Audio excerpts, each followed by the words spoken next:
The movie is packed with emotion, and I was tearing up at the end. This movie made me emotional, okay? This was a very much James Gunn movie. You can tell without, even if they never showed the director's name, you could tell this is a very James Gunn, very Guardians of the Galaxy, very fast-paced, in your face, you know? It felt like a comic book come to life. Yeah, movie. literally.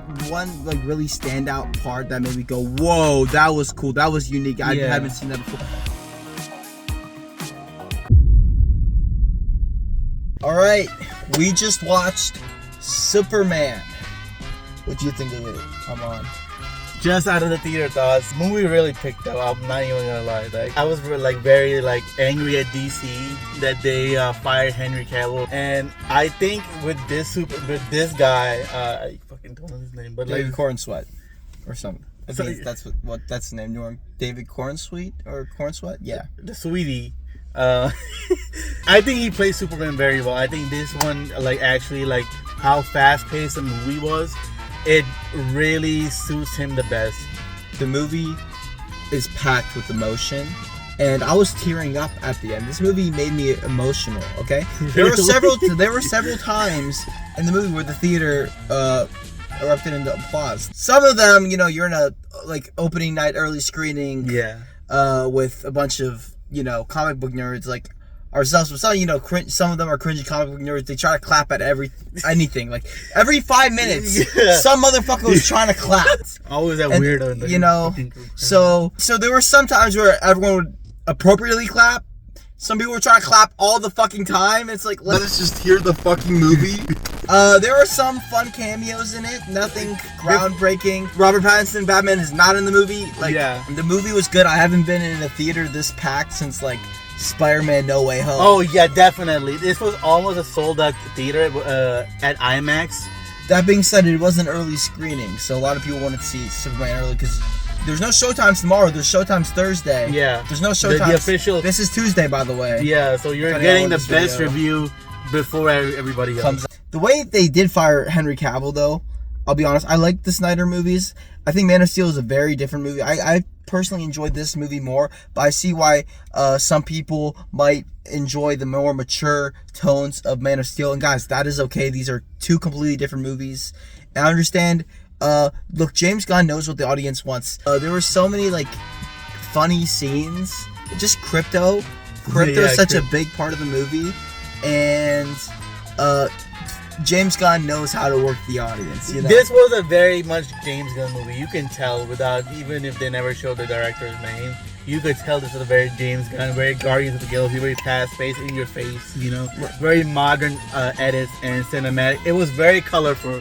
You can tell they were going for a very bright, upbeat tone of the movie, and it delivered. It felt like a comic book come to life. Yeah, movie. literally. I know they say that about a lot of movies, but this one especially, it felt like a comic book come to life. To tell this kind of Superman story, I don't think it would have worked in the prior DCEU with Henry Cavill. I still think bringing him back for Black Adam and then just They should have had a way to end it with a finer Snyder Justice League movie to wrap up the things that they promised. They wonder why they piss off fans, and it's because you make all these false promises to fans and then act like they're crazy, like these fans are crazy when they're mad that you don't deliver the promises. It's like you make a promise to someone. It's like, Armaanla, will you marry me? I give him a ring. I propose to him. I'm engaged to this guy. I make a promise, and then I just call off the wedding. Of course he's gonna be upset. Of course the fans are gonna be upset. With good conclusion to this Snyderverse would have been cool, and then restart this universe. But that being said, they didn't do that. But the movie is really good. Cinematics, 10 out of 10. The writing, I would say 8. There were some corny jokes in there, but I liked all the corny jokes. I thought the corny jokes landed. There was no joke that I felt really didn't land. I feel like the humor, people were worried about MCU humor. I don't think it was MCU humor. They were definitely trying to copy off MCU. I didn't think so. Let me tell you why. There was quippy stuff, but it never broke the movie's tension. You never had an emotional scene and then it's broken with some joke, which the MCU does. It's really annoying. Yeah, definitely. I am looking forward to seeing Fantastic Four though. it's not gonna go. This movie is way too strong for MCU. I think this movie will be Fantastic Four. I thought otherwise before. I could be wrong. I think both will do very well, but I think this one will get close to $1 billion. I think this will break Fantastic Four $1 maybe billion. 700 million. Talk about the action and the romance. Well, what did you think of the action? Action was pretty uptight, very, very upbeat, and it made sense with the movie. Like it never got too dark and it never got way too ridiculous. So the movie is completely action packed. I will say this. Yeah. The movie never lets up with action. From the very start of the movie to the very end, it's always packed with action, but there's still scenes where you can it slows down and has these character dynamics. Romance between Lois and Clark was really good. The thing about the action, I will say, there was never one really standout part that made me go, whoa, that was cool, that was unique. I haven't seen that before. It's all kind of basic middle of the road action, which is to be expected. I do think the Suicide Squad had better action in this definitely. movie. The emotional beats of the action at the third act were especially really well done. Okay.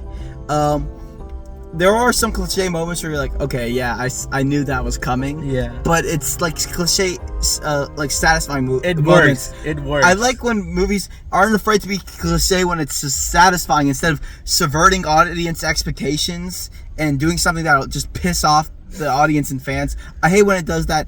There is a twist on the origin of Superman and Krypton, which I think might be a little controversial. I thought it really worked for the movie, and especially the ending. It kind of wrapped together. It's something that's not revealed in the trailers, but you'll either like it or not like it. I feel like the only way you don't really like it is if you're super devout religious comic book fan and you don't shower.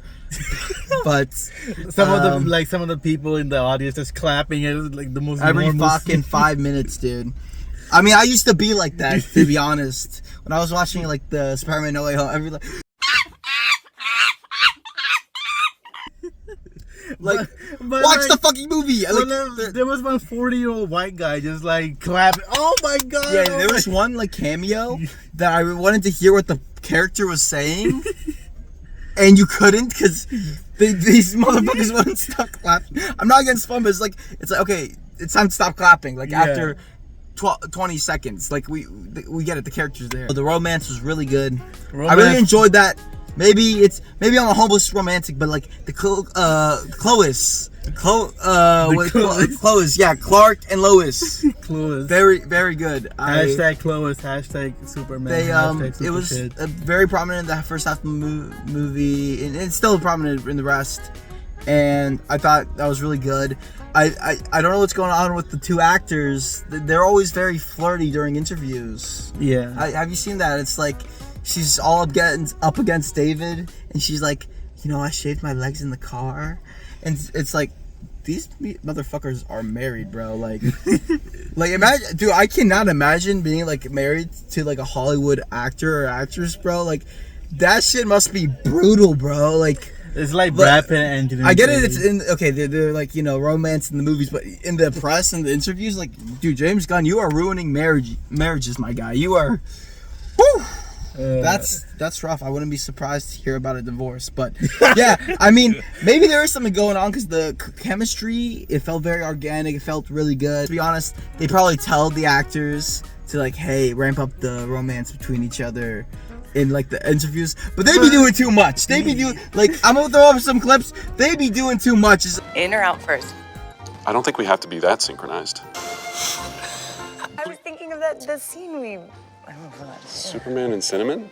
Got you to Hot that scene? chocolate.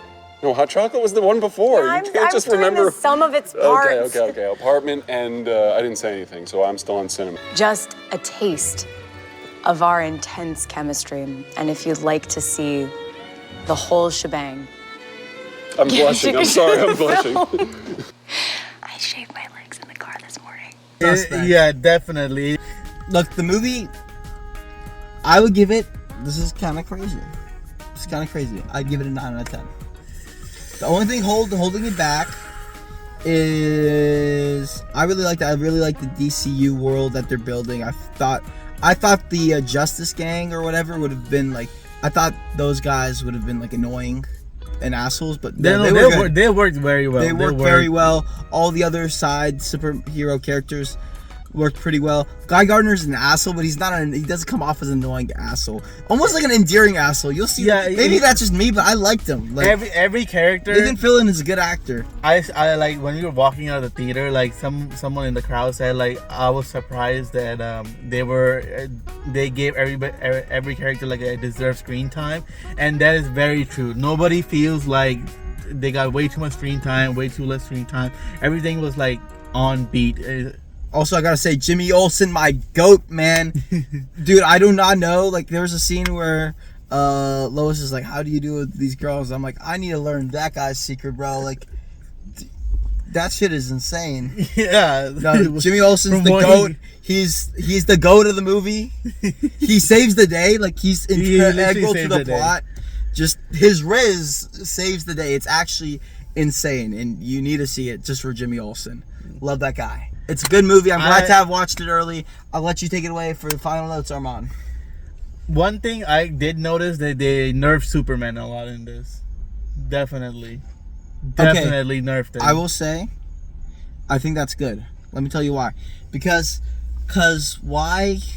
If you have a character who is just so super strong and invincible, they almost become less human. I know some of you are going to get annoyed at me saying that, but a character that's like, that can't be defeated, there's no stakes. There's no stakes if you don't make them vulnerable throughout the story.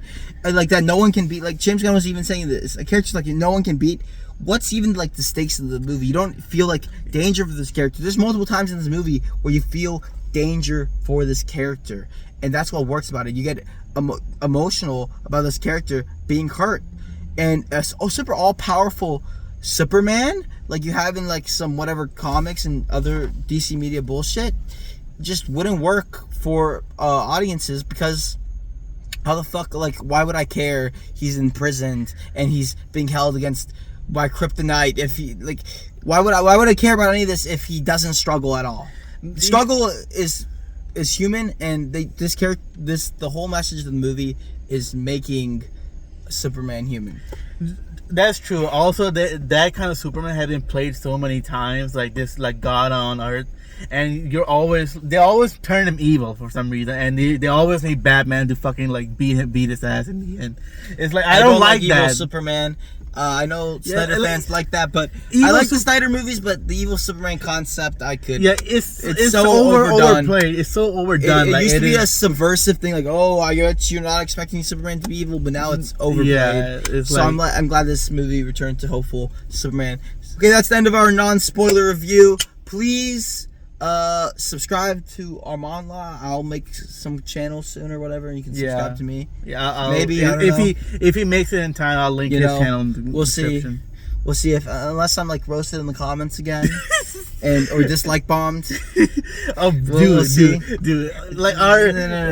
So big, check my jig, cut this goes on my pole, walking with this swagger, with these moves like Jagger, got these chicks on the stagger as I roll with my dagger. Party started popping that champagne, jump around, going hard with my gold chain, haters going in.